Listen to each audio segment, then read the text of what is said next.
here. When you return that money, you hear the message. Whatever is not yours, even if you kill yourself, it will not come. That's my opinion. So do share the facts on Hard Fact. Hard Fact. Hard Fact. 3 to 6 p.m. Live on 95.1 Nigeria Info. Let's talk.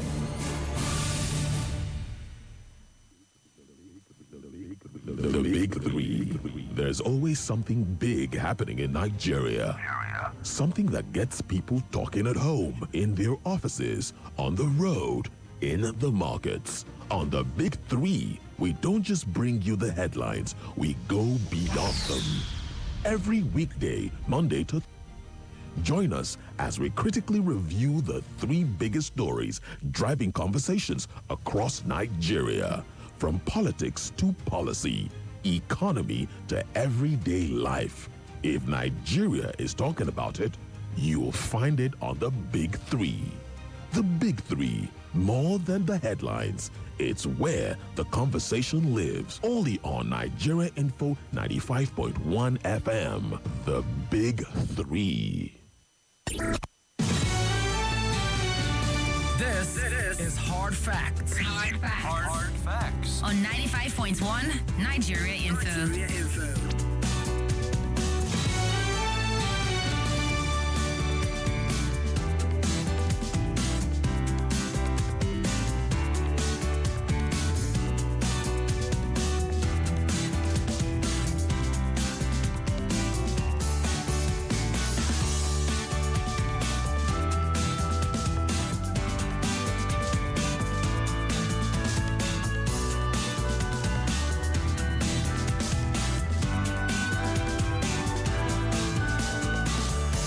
Good afternoon to you, Capital City. How are you doing today?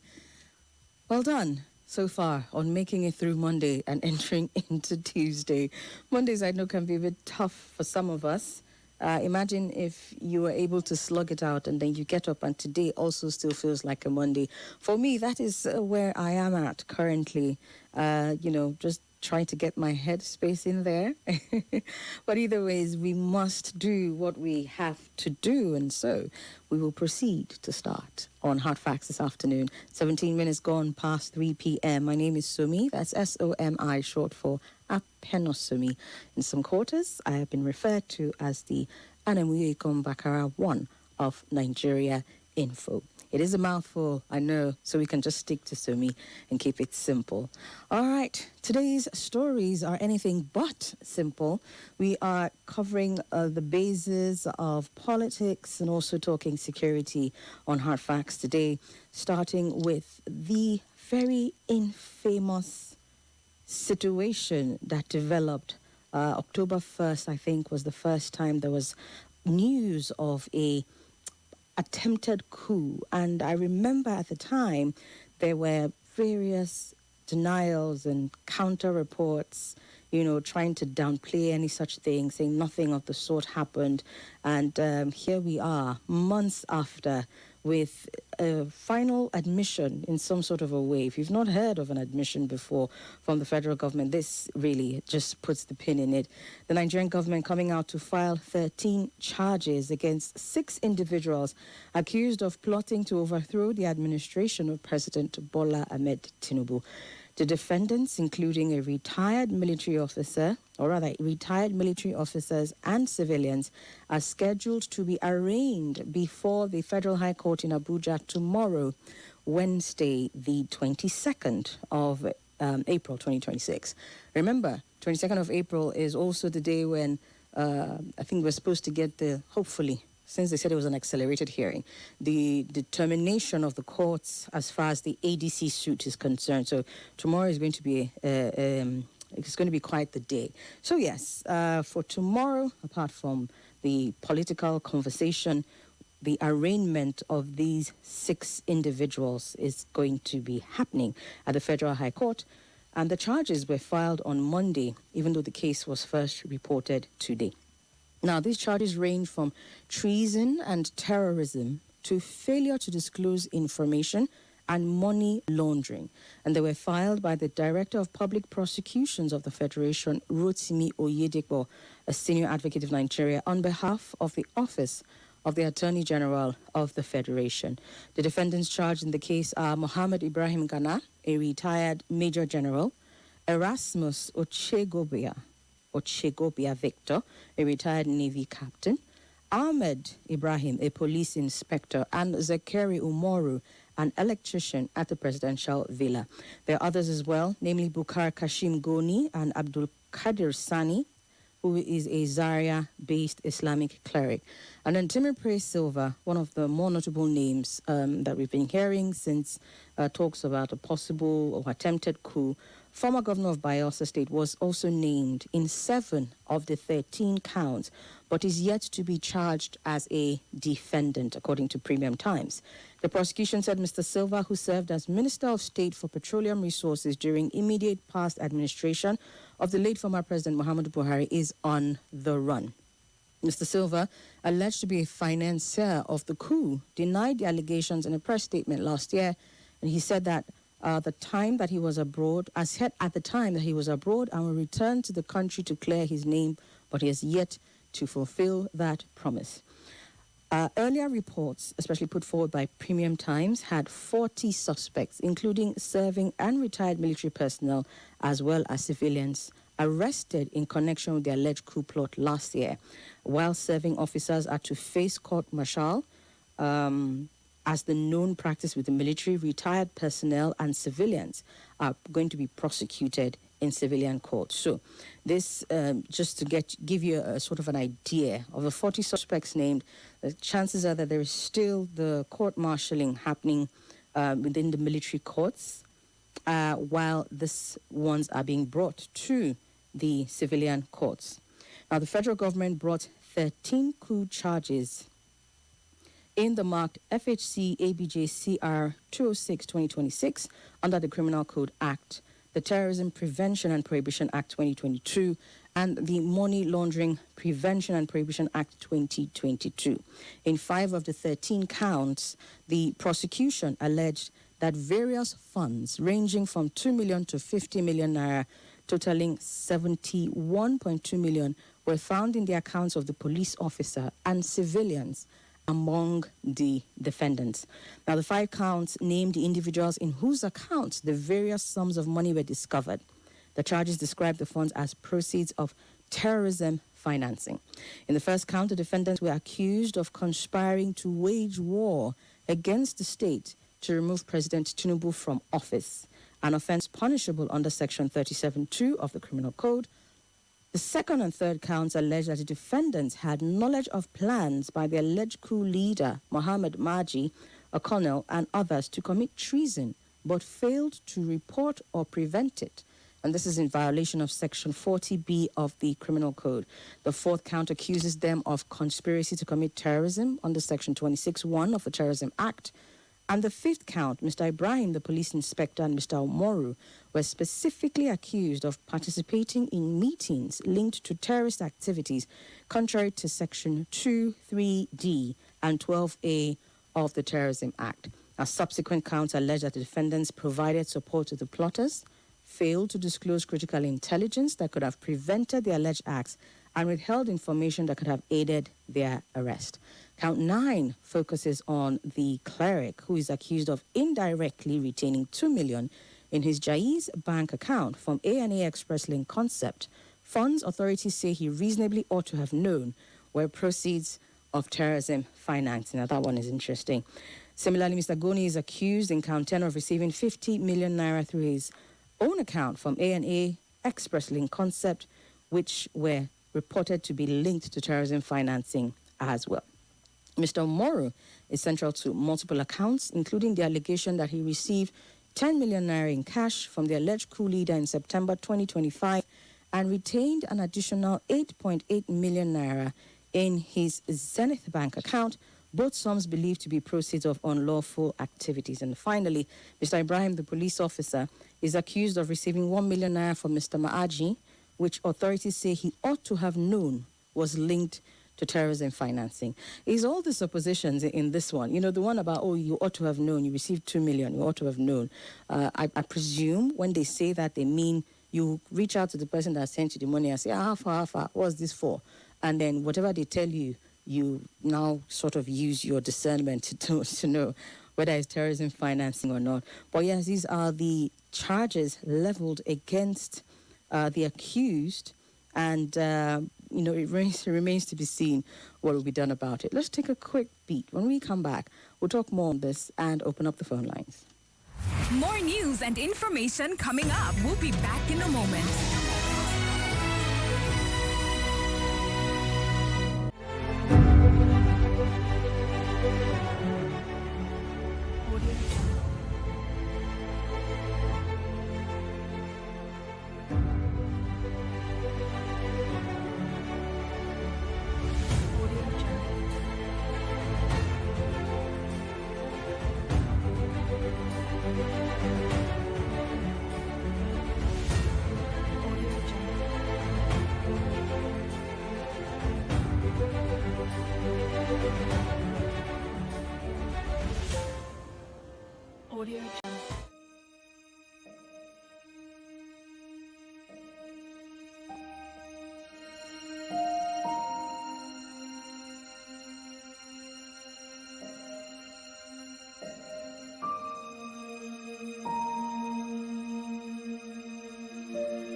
Nigeria Info.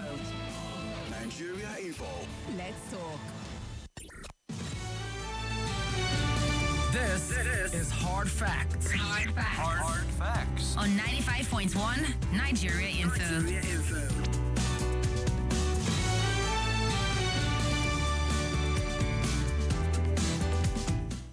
Welcome back. We are starting off with our first story. We've started off with our first story, which is looking at pretty much the 13 counts charges leveled against about 6 individuals, and what that means in terms of how should I call it now? Defending our democracy, if you will, seeing as this was an alleged coup plot or was an attempted coup plot.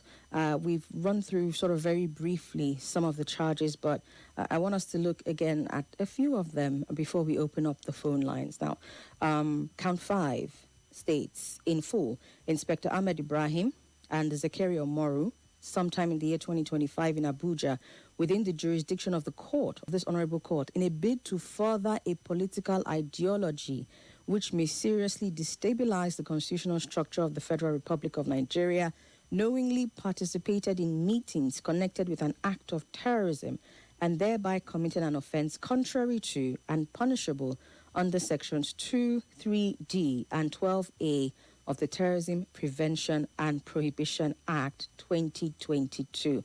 As much as I, spoke to some of the ones that said, okay, funds received, they're charging them because they ought to have known it was linked to terrorism financing, this particular count also strikes me. It mentions meetings to further a political ideology to destabilize the state. I'm not trying to nitpick here, as one of my guests likes to say, but I thought that this was an interesting charge, because typically meetings are had, parties are formed based on political ideology. So it's interesting to hear that there is one that can destabilize the state. Who determines one that can destabilize the state? Okay, let me just, I'm nitpicking here. Let me just call it what it is. But I just thought it was an interesting charge. Now, we talk about good governance or bad governance, we look at all of that. At what point does political opposition cross the legal line into destabilizing ideology? I just hope that, because you want to be careful with certain things that can tend to be precedents that are set.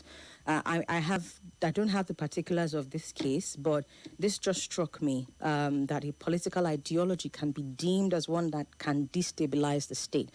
We wouldn't want a situation where the lines or the definitions of that are a bit blurred, and then we have God forbid, situations where opposition will now be termed as people who are bringing ideology that can destabilize. I just thought it was a bit vague and not very clear. But again, we're still at the charging stage.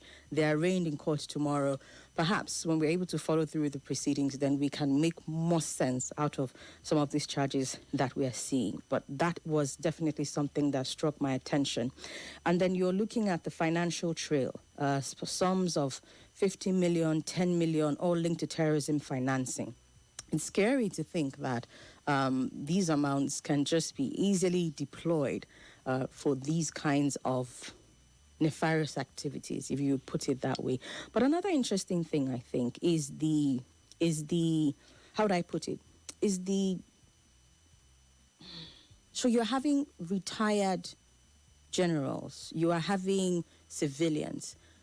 I would have thought that typically when it comes to coup plotting and coup financing, I'm speaking as the layest layman here, if there's anything of that sort, but typically when you hear of coups, you would presume that it does happen within the military rank and file. But here you are having individuals involved, which I think is another interesting aspect of it, up to an electrician at the villa. So yes, as more reports are coming out, as more details are coming out about this, it does present some interesting talking points indeed. But what has struck you the most so far, if anything at all? Let's open up the phone lines and hear from you. 009-597-4869 concerning this, the federal government coming out to file the 13-count charge, looking at the range of people involved, if you will, not just military, but also civilians, and then also some of the counts, some of the charges. If it struck you in any way, let's have a conversation about it. 009-597-4869. On WhatsApp, it's 0809-993-0137. The federal government has released the 13, or rather, news reports now have the 13-count charge, and we are seeing all sorts of things leveled against these people. 6 individuals particularly named, one of them still on the run or still at large. What are your thoughts? Good afternoon. Hello, good afternoon. Welcome. Thank you. Yes. Please, I want to remain on. Okay. Please. It's sad. It's very sad.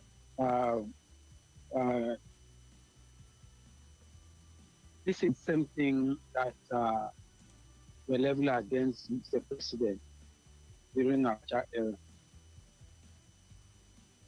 Hello. I was present.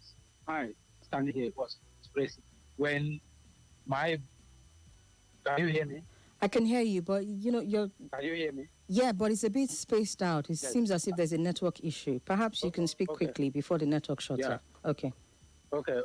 Okay. I standing here was present when my boss smuggled the Mr. President out of this country from his house, from his bed. I standing here was present. It's sad because that was the same thing that the military did, and he came to do the same thing. I thought democracy was for people. I don't know. So what's really going on?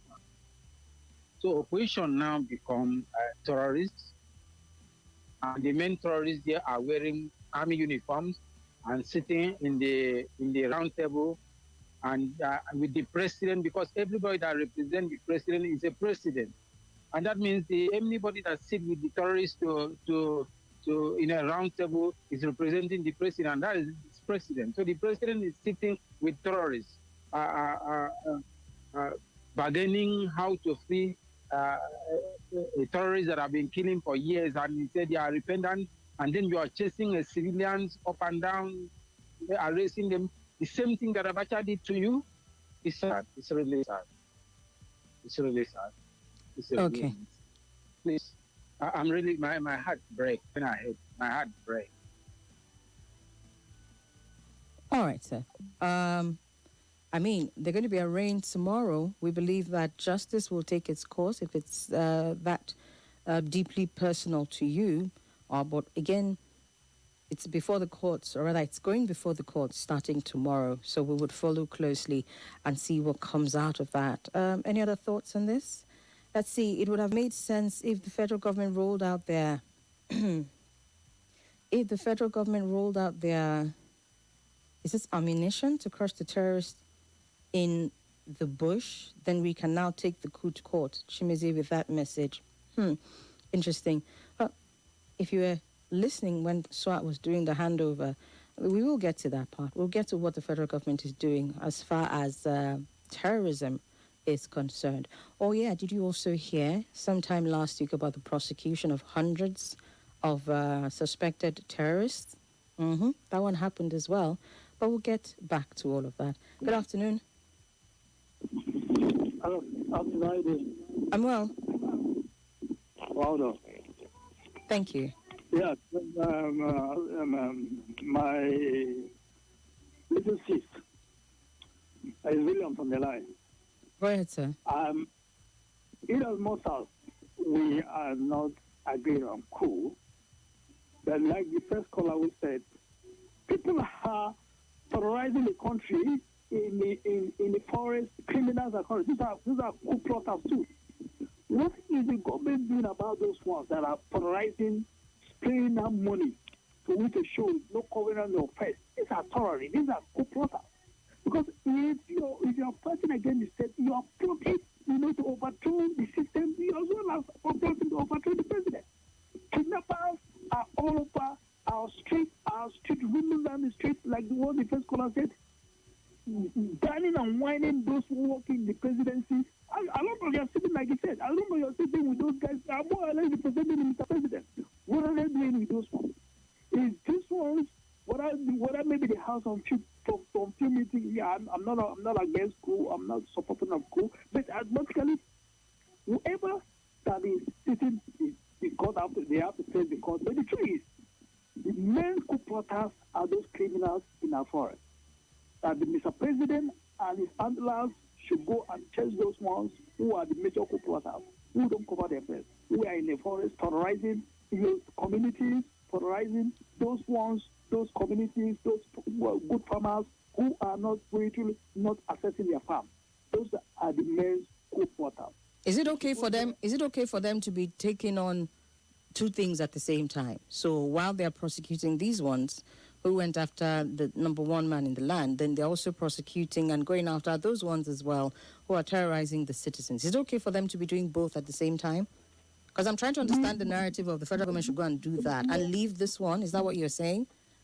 My dear Somi, whether they are chasing 2 or 3, they have everything to chase 10. As long as they have the army forces, they have the air force, they have the navy, they have everything to chase even 100. As long as they are creating the state, as long as, repeat my word, as long as they are creating the state, they are as well as creating the seat of power. That is the truth, and that is the absolute truth. Those criminals, because what is all about it? You have commanders, all the 36 stars, at least all the 36 states have brigades or artillery, all the other 36 states.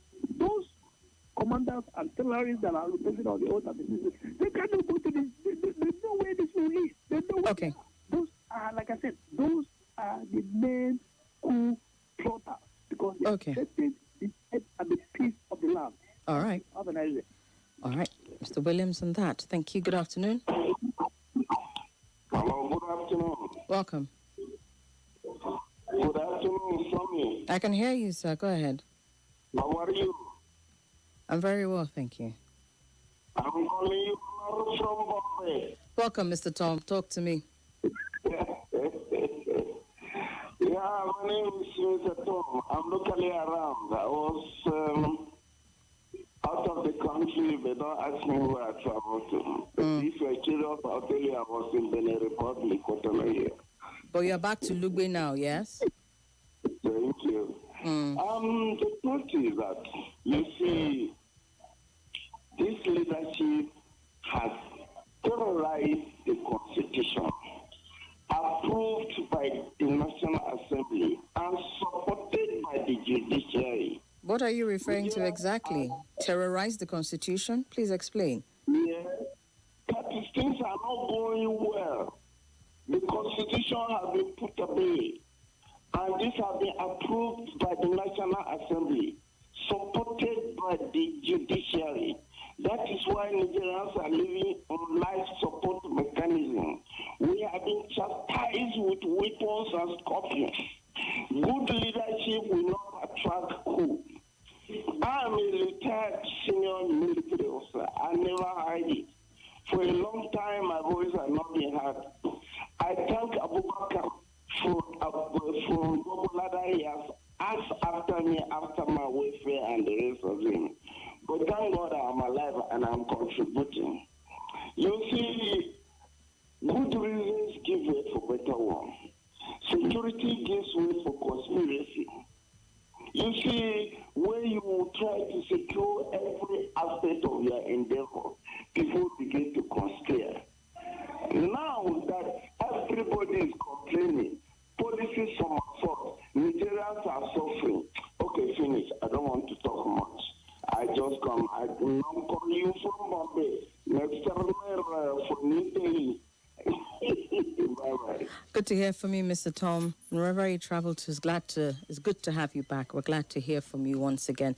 Perhaps on some other day we can get to have a conversation. It's the first time I'm hearing that you're a retired military officer. Perhaps we can get some more insight from you on what is going on and perhaps why we're seeing what we're seeing with this situation today. But that will be for another day. Okay, we'll take one more call and then we'll move to the next story. At least two of the callers have made mention of what they would have rather the federal government was doing to address the terrorists and the bandits and the criminal. And Mr. Bayo Onanuga has an entire statement to address that, which is what we're going to be talking about next. But before that, your call. Good afternoon. Good afternoon. Turn down the volume of your device, please. Go ahead. My name is Ben from Zuba. Go ahead, Ben. Yeah. You see, talking about coup, there's something about coup. Like you knowing about the coup before itself is a criminal offense. You understand what I'm saying? No, I didn't get that. You said, say that again, please. You knowing what? You knowing about the coup before it happens is something of itself. It's a crime itself without you telling the government. I see. Okay. Yeah. So, like them knowing, and the government should know that there are a lot of people, the criminals, the bandits, the other people are doing a lot of things. Live on TikTok and doing a lot of things, and they are not even getting them. But these people, we're not even sure whether it's true or not. But now you are keeping them. Okay. That was your network, it wasn't me. But I guess it was a good place as any to come in there. Again, references continuously made about what the terrorists and the bandits and the criminals are doing on the streets. So let's get to our second story, perhaps to provide a little more context on that one. Presidential spokesperson Bayo Onanuga recently listed out successes by the Nigerian military against criminals operating in different parts of the country. Premium Times has an article that Bayo Onanuga shared with them where for him the goal was to counter perceptions that tend to downplay and discount the heroic exploits of members of the Nigerian armed forces. He listed the recent role the military played in rescuing 13 kidnapped people in Benue, as well as the arrest of armed militia fighters in states like Plateau and Benue. There's an entire article. I'm going to do the best to read what I can before we go on the next commercial block. So I'm going to read verbatim. Some Nigerians and armchair analysts, he says, are often quick to criticize the federal government for perceived shortcomings in security, highlighting isolated incidents such as kidnappings, improvised explosive devices, suicide bombings, and attacks in parts of the country. Such perceptions, however, he said, tend to downplay and discount the heroic exploits of members of the Nigerian armed forces saddled with the responsibility of countering the evil machinations of God-forsaking non-state actors who operate like guerrillas. My position is reinforced by the security reports I receive daily from Zagazola Makama, a journalist who has emerged as a counterinsurgency expert in Nigeria. This past week alone, he says, Zagazola inundated me with reports from multiple theaters indicating that our troops are making significant gains in the asymmetrical war against insurgents, terrorists, ISWAP, Boko Haram, IPOB, bandits, kidnappers, and crude oil thieves. Let's begin with some heartening news that made headlines on Monday. Again, I'm reading his statement. A few days ago, some newspapers sensationally reported that gunmen kidnapped 14 passengers of a Benue Links bus traveling from Makodi to Otukpo. 17 passengers were in the bus, among them 8 youngsters going to write the UTME. 3 of the passengers escaped from the clutch of their abductors. On Sunday, April 19, troops of Subsector IB OPWS rescued the remaining 13 passengers following a search and rescue operation conducted in a forest in Ohimini local government area. Security sources, in quote, according to Zagazola, clarified that the perpetrators were local criminal elements in Benue and not Fulani bandits as initially speculated in some quarters. The media hastily attributed the attack to external groups without proper verification. And then he went ahead in the statement. Because of time, I will just skip that part, but he listed the names of those rescued and their ages. The victims were evacuated to the General Hospital in Otukpo for medical attention, as some of them sustained varying degrees of injuries during the captivity. Later, some of the victims had a photo op with Governor Hyacinth Alia, who appeared to jump to set another examination for the traumatized youngsters. The incident illustrated a growing trend of locally grown criminality, where local elements exploit familiar terrain and community networks to carry out abductions. He continued. On Saturday night, April 18, troops were alerted by gunshots along the Kwaisho Ansa Road in Basa local government area of Plateau State. They rapidly responded and found 3 wounded victims of the gun attacks by the roadside. They were traveling on a motorcycle when they came under a burst of gunfire. The gunmen stole the motorcycle. The troops evacuated the 3 victims to a nearby hospital. 1 died, 2 survived. On the same April 18, troops under Sector 1 of Operation Enduring Peace arrested 2 suspects in Jos North local government, one of them Khalid Usman, for stabbing a police inspector. The other suspect, Ali Izang, was arrested about 6:15 hours near the correctional center. He had a round of 7.62 mm ammunition. Troops of Operation Enduring Peace also arrested 9 ethnic militiamen responsible for targeted killings. They recovered arms and ammunition following an operation in Riom local government area of Plateau State amid ongoing security concerns linked to recurring attacks and cycles of violence in the area.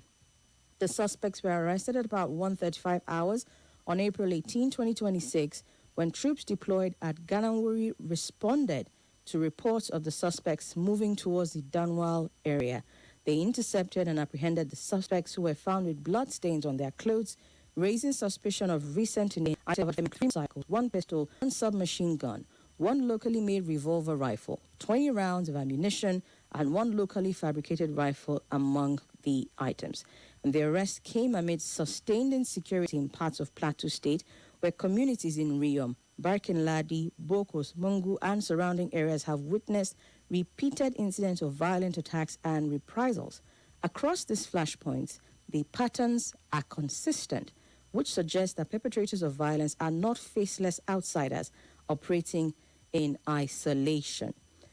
I cannot, for want of time, read all of this, but just to let you know that the greater portion of what I just read was as reported by Zagazola Makama, who Mr. Bayo Nanuga says has been inundating him with reports of some of the victories made by our security operatives, okay? So you can go on to Premium Times to get more information about that.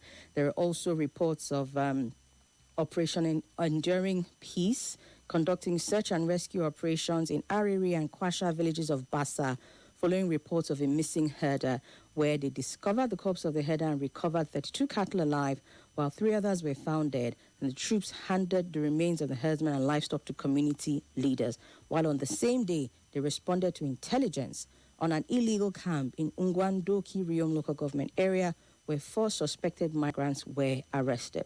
So, the long and short, basically, of this report is, in Mr. Bayo Nanuga's words, highlighting the operations of the security operatives and showing the insistence of the federal government to tackle activities by these terrorists and bandits and what have you head on. Okay, Operation Hadinkai in Borno State was also mentioned as they said to have neutralized 2 terrorists, same April 18th, and also foiled an attempted attack on Boko Haram/ISWAP along the Kiraba-Pulka axis. In Yobe, the ISWAP logistics suppliers were also arrested. In Borno, Hadinkai also repelled the terrorist attack in Benishik, in Kaga local government area of Borno State. Hadinkai also discovered and detonated an improvised explosive device in Merari town along the Gaidram axis of Borno State. And also in Edo State, reports of troops of 195 Battalion who responded to a distress call and foiled a kidnap attempt on the morning of August 16 in Iyuku in Jatu. I mean, it's an extensive statement detailing lots of gains made by the security forces as supported by the federal government to wipe out these terrorists, or better still, ensure that their activities are minimized, right? I think here some of the concerns that will be raised, and we see this, it's not as if we don't see these reports from time to time. We see the gains that the military are making. I think the challenge is that for a lot of the gains that are being made, what is the plan put in place to ensure that whatever victory is secured in some of these areas are sustained over time? There seems to not be a wholesome strategy. So even when you are reporting this day that the Nigerian military is doing this and the federal government is showing such a commitment to ending terrorism and wiping out terrorists, and on the other hand, you are seeing attacks following, probably the day after or the day after. So I think there is something that needs to be done, or something that needs to be said about the entire plan when it comes to ensuring that these terrorists are completely wiped out. There is also a conversation around the neutralization of the terrorists and the fact that sometimes there's a generalization to the point that even people who have been coerced in these communities end up being neutralized. We saw that in the recently very much contested airstrike by the Nigerian Air Force. And also, there are all of these conversations around it.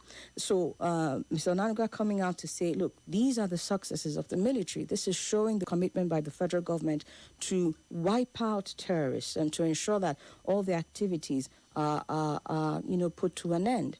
But there seems to be something lacking in the entirety of the strategy in itself. My guest yesterday, Ose, was speaking to, the fact that they've been moved out of Sambisa Forest. I didn't want to get into certain arguments because as of this morning, we are having reports that Nigerian military is still neutralizing terrorists within Sambisa Forest. But let's even work with that narrative and say they've moved out, or they've been, driven out of Sambisa Forest. They are spreading, they're moving inwards, more and more into the heartlands, which again says that there's something about the strategy that is not entirely holistic in its approach. I mean, we can come back to funding matters. We'll probably talk about that after a while when we've opened up the phone lines. But gains, nonetheless, there is still a lot that is lacking.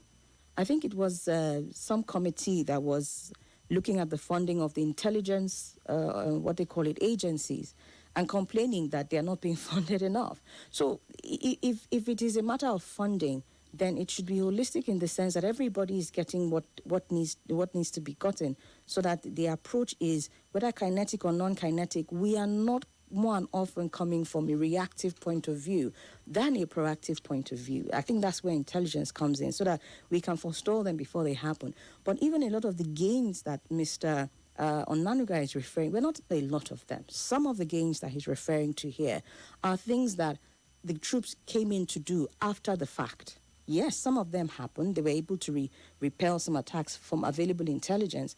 But, I mean, we would rather that we're having more repelling of attacks because our intelligence was available and everything that needed to be deployed was deployed, than we are having, they were kidnapped and then they rescued them.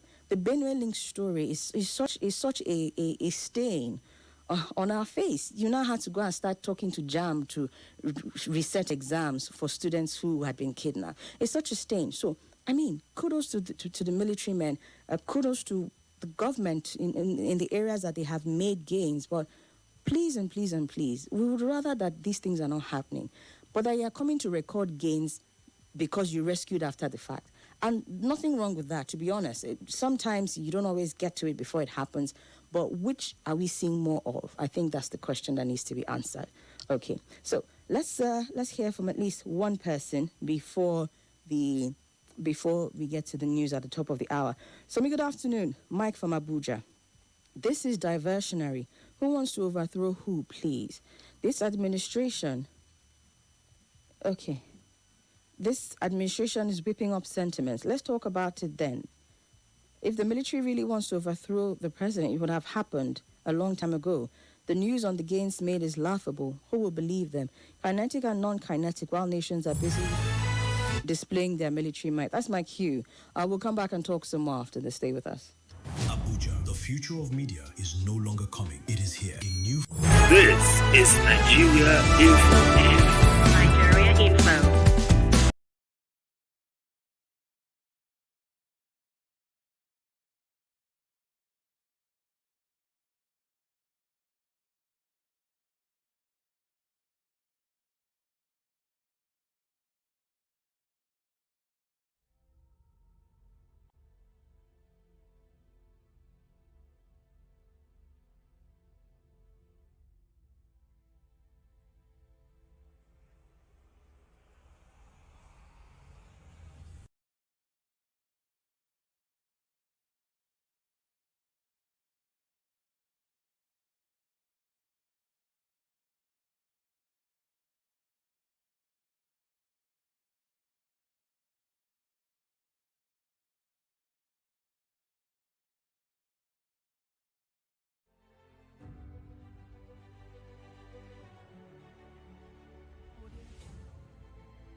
do the needful to protect the life and the property of his citizens.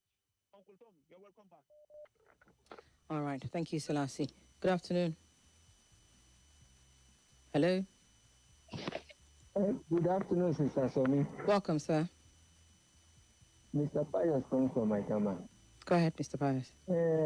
From the response you have report we read for us, response of Bayo Onanuga, due respect to him, and also due respect to Zagazola and other security reporters.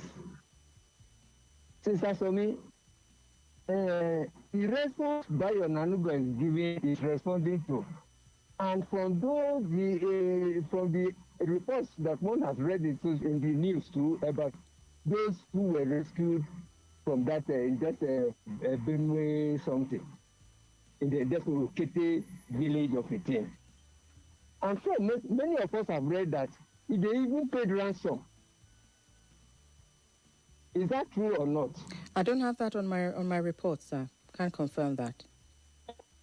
That is the report that Bayo Onanuga is responding.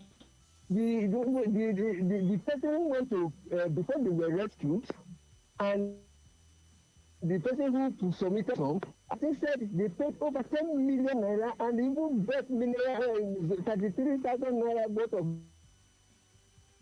And after that the kidnappers showed them the way out. Do you understand? Mr. Pius, I can hear you. Okay. Mr. Pius? All right. We didn't get to the conclusion of your thoughts there, but I think what you said, just to say that I cannot verify anything about a ransom paid. I don't have any reports on that, and so I cannot speak to that. But I can tell you that, Mr. Onanuga, the goal of this statement basically is, to underscore that our troops are resolutely prosecuting this asymmetric war. That's his words. And fearlessly defending us all and making sacrifices. He said challenges remain and the battle is far from over.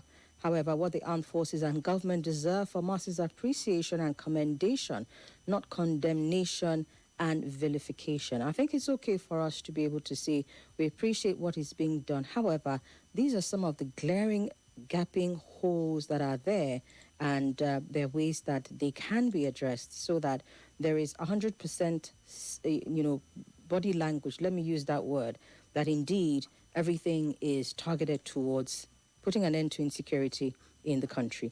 Let's take this call. Good afternoon. Hello, good afternoon. Welcome. Thank you. Yeah, thank you so much, lady. God bless you. Nigeria, our government, this thing still boils to the government. Please and please. They should try to put things right in this country. They should be serious. You see, people have been talking over the radio stations. Radio broadcast is very significant. It's good for the government. You see, this Nigeria info, the government is supposed to be some top government that will have to, dialogue with the president. They should be listening to, or the president should be listening to this info, Nigeria info, and then other few radio stations like Boss radio station and the rest of them, so that they should. Not sure what happened to your network there. Please call us back. Good afternoon. Good afternoon, sir. Welcome. Comrade Abakar calling from Gwagwalada. Go ahead, sir. Thank you. Issue of in our nation. It's not any other person's fault. It's our leaders' fault and our politicians' fault. Because during election, just like as election of 2027 is coming up, politicians who want to be in the key position are recruiting the thugs. Because who be a seat of power as a governor that in tenure 2 times have come to the end, they will likely to bring a candidate that will succeed them, either it's a wish of people or will of people or not. Whatever what it is for them to get what they want, that is what they do. And this is the number one issue that is leading to insecurity in our nation. And secondly, it's the people in power are glamour that, yes, they are protecting the citizens. Believe me, they are lying because they are not doing anything to protect any single soul in this nation. I don't understand why you say that. We just had a report of, a number of things that were done. Maybe they happened before or after the fact, but we just gave you a report of things. Are you saying that we should discountenance all of that? My sister, let me tell you, we are all Nigerians. You are in Abuja today, you are working in radio station, is that not so? And I call in to exercise my feeling, is that not so? But there are limits of what we can say on radio. And I will have a relative who live within the various community where these incidents are happening. And we know the impact of that the government at those various levels are taking. If I could surprise you with one word, that a boundary between Kogi and the Benue through Ankara local government to Tupo and those there about where this kidnapping incident happened. It has been happening there for years without nobody hear it on radio or television. And I can tell you for free that the people who go to market from axis of Ankara local government down to Tupo or area of that Benue state, they pay security men and those vehicles and the market women who go to market gather themselves and gather fund every market day to settle for the security outfit for them to leave their locality to the next market, for them to go successfully and come back. Did anybody say it on radio, on television before? No, but perhaps these are some of the eyewitness reports that we need. So if the government actually says they are doing something in that Ankpa area, and we have your information, from an eyewitness, then we can counter them. But if we're not getting the information, the federal government comes out and says that they are doing something, we have no choice but to work with that information. So, I mean, if you have these information, please share so that we can take the government on directly to say, maybe you're doing something in Bassa local government area, but you're not doing something in Ankpa. That's a different conversation to have. I don't know if you know what you understand what I'm saying. But to say that everything is a lie. Are you hearing me? I'm with you, sir. Okay. So let our government or the people in position come out fairly and be fair to themselves and be fair to the people they are leading. That is the causes of all these issues is the root cause from our politicians. Okay. Because they are glamour to be in power by all means. Because while corruption cannot end in our nation, we cannot see the truth and say the truth. When you are a friend to a leader, as a governor or as a president or as a senator, whatever what you do as a sin, it has to be forgiven because you are part of the leadership. All right, then. You understand me? So that is the problem we are facing. Okay. So let government not deceive people to be killing our innocent soldiers and policemen. They are brothers and fathers. No, but then again, I mean, your comments, sir, I get where you're going with the narrative, okay? You want a case where we're tackling some of these issues head on, we're addressing the corruption in the system, but you cannot say just now that the federal government is killing soldiers. How? Give me specifics. Don't just throw these things out there. It makes it difficult for us to have a balanced conversation. Okay, so that's why I was saying you can't say that everything that they have said is a lie. Perhaps their tactics can be improved on, their approach can be improved on. We can have more of a proactive than a reactive. But to say that everything that they've said is a lie, no, we can't say that. Yeah. Okay. Let's take one more call and then we'll get to the final story. This one coming to our lawmakers specifically. Some interesting reports surfaced on them. Hello. Good afternoon. Hello. Good afternoon, ma. Auntie Somi. Welcome, sir. I want to put for the market. And I'm a guy that one which I agree to, but for a lot I agree. Please, people should just make you brief because many are calling. So there's no light in the country. I just want to ask Nigerians this. Killing under civilian or democratic regime, what do we call that? Is it coup? Or what? You kill civilians, you kill generals, you kill our military, you kill our police. What do we call that? It's also a coup. It's terrorism. You cannot pay salary. It's also a coup. It's terrorism. Not paying salaries is a different thing, but we cannot just classify everything as a coup. The money is there. The allocation is there. You are judging. It's also a coup. You understand? cannot enjoy the dividend of democracy. It's a coup. Automatically, some group of people have attacked the power. You understand? So, coup is only when you change government by force, you call it a coup. You may be in the government and also plan for a coup. So I think our government should just wake up from their slumber and do what's right. Thank you very much. All right. Thank you very much. Final story here, and then we'll come back and then take your reactions on on everything in general. All right. Policy and Legal Advocacy Center have put out information showing that since the inauguration of this National Assembly on the 13th of June 2023, this National Assembly has spent 581 of the 1,003 days that they've had so far on recess, with lawmakers sitting in plenary for only 422 days.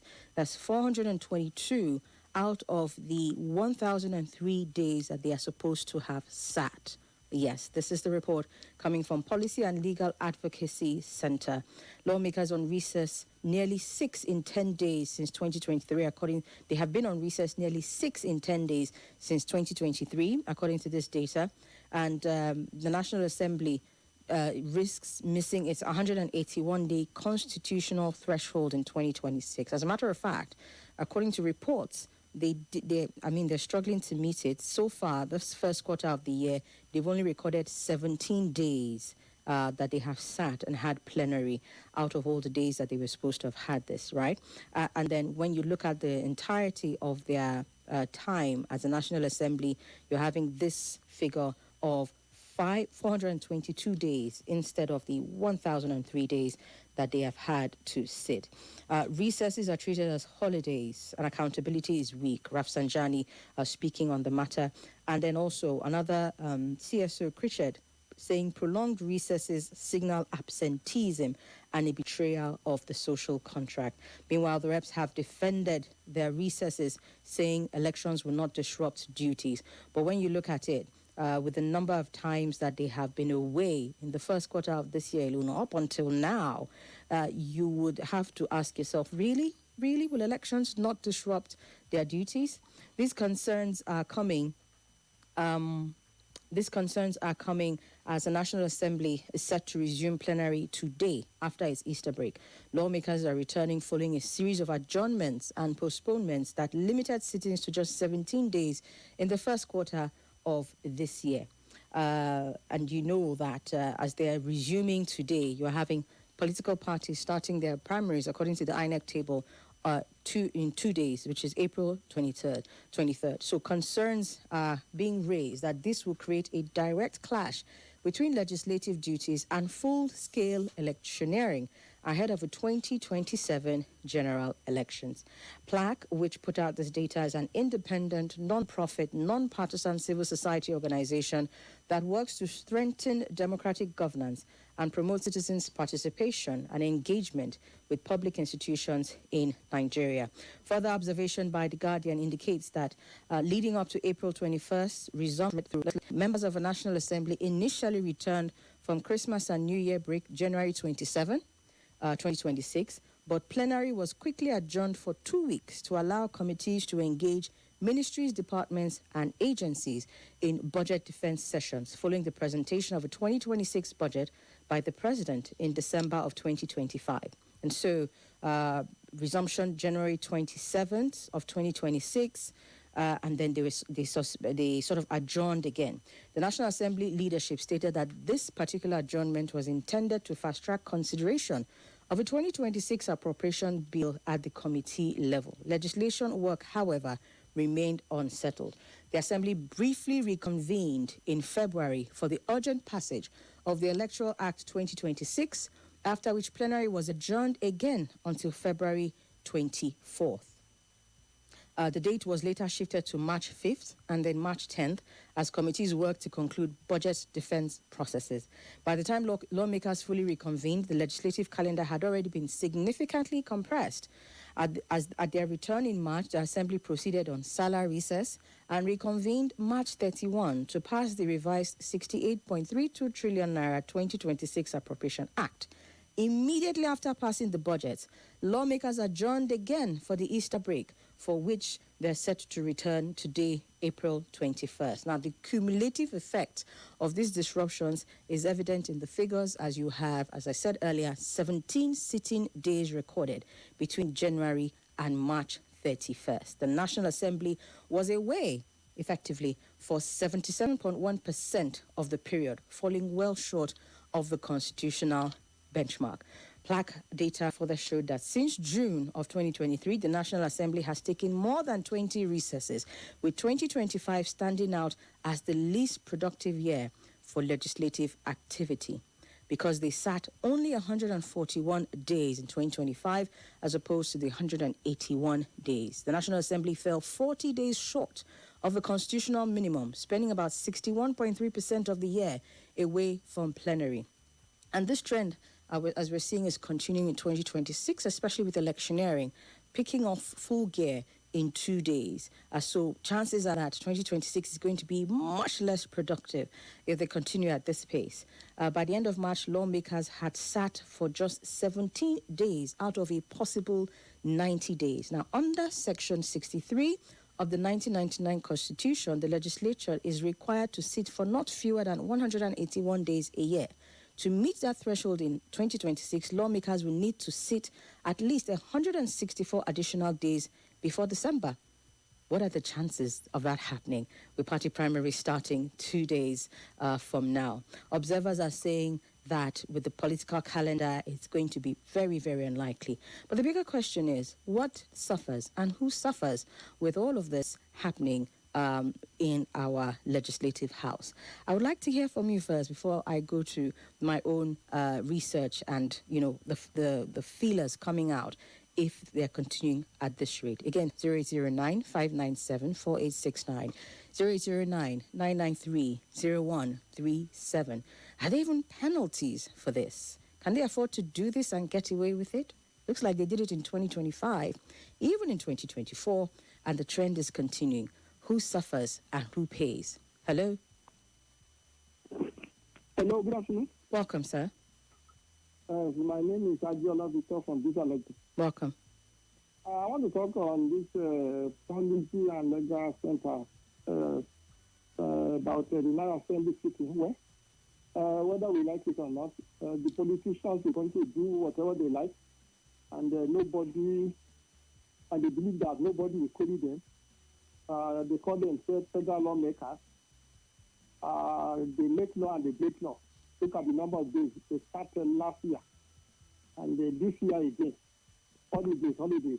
And look at the jumbo pay and allowances they get every month, as well as the constituency allowances. Constituency allowance and another thing like that. You see, that's why some of us we continue to recommend for reform. Especially, we don't need a bicameral regulation system. What we need as a matter, we just need one house of one house. This is unicameral. Unicameralism. We need only Senate. And even though we can also cut down the number of senators. Look at the number of senators, 109. Look at the number of federal 360. And look at the money we are wasting. I'm telling some of us have been calling on part-time basis. Let them go on part-time basis. And because some of them, as a matter of fact, some of them are also contractors. Some of them, they have their contracts. They have their own private businesses. Okay. And hello? Okay, sir. If you could please wrap up. Yes, sir. So they have their own. So nobody will pay them. We are just waiting now. Election will still start. So government will definitely suffer because by the time they go on primary and they go on campaign and they not have really though this year, but now I don't think everything will be implemented because a lot of that money will be diverted to politics. All right, sir. Thank you. Okay, thank you, sir. Oh, tonight na my night. I go clear the table. Red, black, red, zero. I don't